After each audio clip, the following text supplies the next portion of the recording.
بسم الله الرحمن الرحيم والشمس وضحاها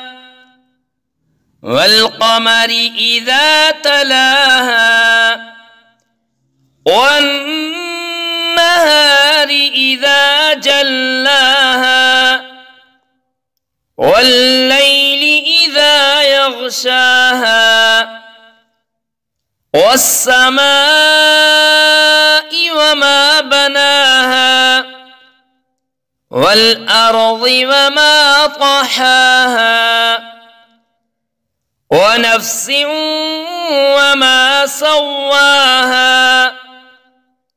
فألهمها فجورها وتقواها قد أفلح من زكاها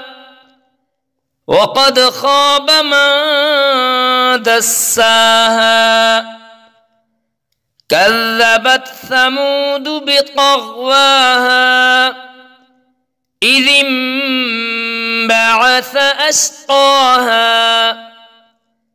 فقال لهم رسول الله ناقة الله وسقياها فكذبوه فعقروها فدمدم عليهم ربهم بذنبهم فسواها ولا يخاف عقباها